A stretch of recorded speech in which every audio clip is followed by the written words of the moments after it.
We believe that though it may not be easy, though the early signs may be confusing and sometimes discouraging, there has never been a better opportunity than now to turn the country in the direction of success. Today we have the best opportunity in decades for profound change. It's an opportunity in a generation, a revolution whose time has come. Everything around us tells us that the moment is now. Can this change happen? Yes, indeed, it can. What do we have in our hands to make it happen? We have a country that is tired of corruption, tired of leadership without values, tired of an economy that is neither designed to accommodate enterprise nor to create opportunity and wealth for the majority. But we have a leadership and we have a leader prepared to challenge the rotten status quo. One who has said that he's prepared to kill corruption rather than let it kill us. But we must admit that the problems are many. They include a depreciating currency, falling revenues from the main source of revenue, which is oil, low external reserves, foreign exchange scarcity, which has affected importation of raw materials for industry, trade payment arrears, leading to a slowing down in the overall economy and falling GDP, power shortages, fuel scarcity. Power shortages and fuel scarcity are products of one or many of the factors above. These problems are temporary, not because they are not tough or old and recurring problems, but because today you have a leadership with the sincerity and commitment to solve them, and a people that are impatient and ready for change. What we must do is not to blink, no shaking. Let us stay the course. Let's keep our focus and see our country turn around. Let's look at a few of the problems. Power, for example. What is the answer to the power problems? In November 2015, and twice since then, for the first time in Nigeria's history, we generated 5,000 megawatts of power. Of course, many will recall that in the early months and even up until towards the end of December, power supply was relatively stable. But come February 14, 2016, sophisticated vandals hit the Forcados export terminal, which supplies over 40% of gas going to our power plants. And we lost in total about 1,500 megawatts of power in generation. Now, how do you solve the problem? First, aside from fixing the Forcados plant, which will take up until May, amidst threats of vandalization, we need to expand the sources and volumes of our gas assets. Gas is available, but pipelines are not, so we must build new pipelines to take gas from gas plants to the power plants. And that's what we're doing at the moment. There are several gas pipeline projects all over the country awarded at various times. Very few were ever completed. And a lot of money, of course, has gone into the contracts for these gas pipelines. But you cannot have gas without piping them to the power plants. So a lot of that has to be done today. A lot of what we are going to be spending on power is completing projects that have been abandoned or projects that have just been discontinued for one reason or the other. Transmission is another problem. In the short to medium term, we are working to complete many of the abandoned transmission assets. We are also working on the distribution companies to meter their customers. Customers must also pay, otherwise the generating and distribution companies will collapse. Telecommunications companies in Nigeria have survived and expanded because everyone is forced to pay their bills.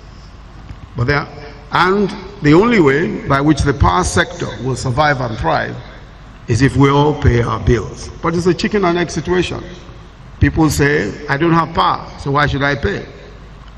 And of course, the distribution and the generation and distribution companies say, if you don't pay, how can we produce power? But I think that the simple solution is that a more efficient system, which is what we are working on, will certainly encourage payment, but pay we must. We've dropped fixed charges today. There are no more fixed charges. In other words, you do not pay necessarily because you own a facility. You don't have to pay any fixed charges anymore, and it's only the tariffs that are to be paid. But of course, there are still arguments around that. How about fuel? Almost all the petrol we use is imported, and I think Sheun just pointed that out. So with scarcity of foreign exchange, it has become difficult for independent marketers to import fuel. The NNPC has had to import and distribute almost all the fuel that the country uses. So what is the solution?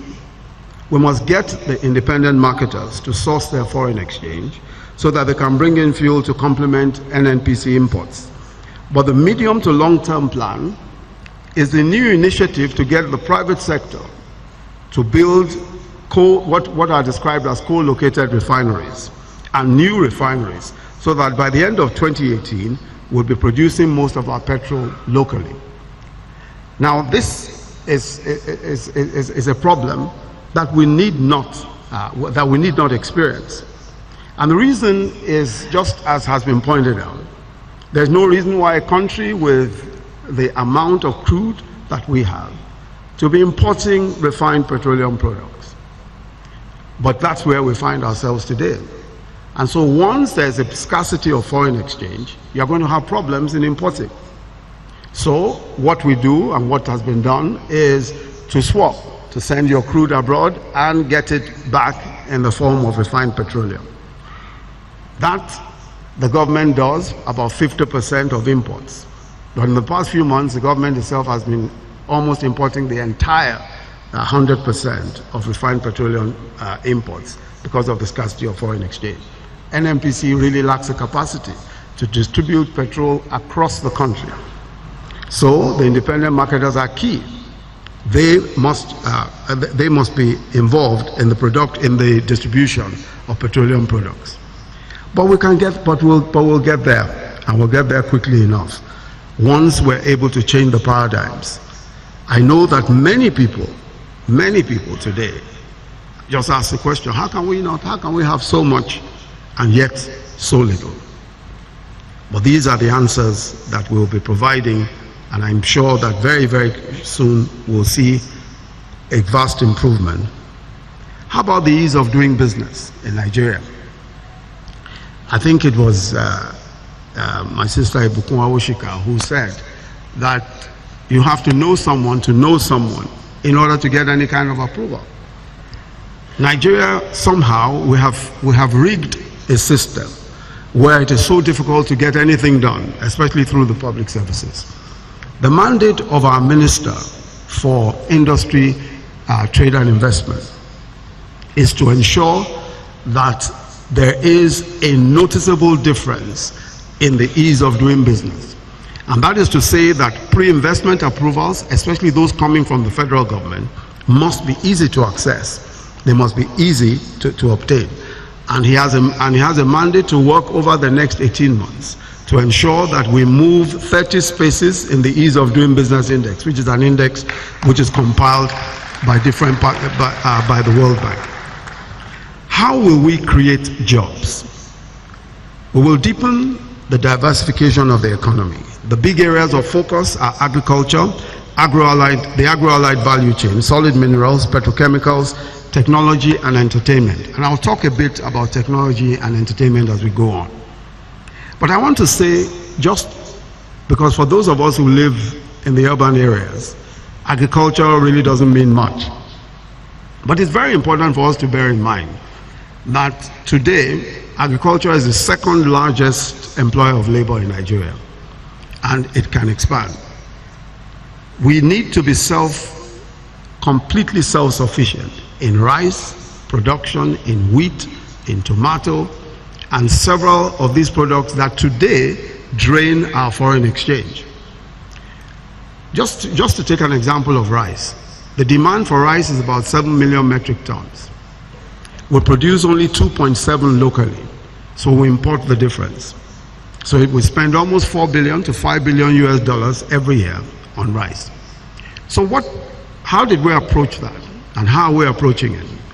We've picked 10, 11, probably 11 states that will produce rice. Just take an example of Kebbi State, for example. Kebbi State is a state that has always traditionally produced rice. But in the past 1 year, we started a scheme of empowering the farmers with money and inputs to double their production.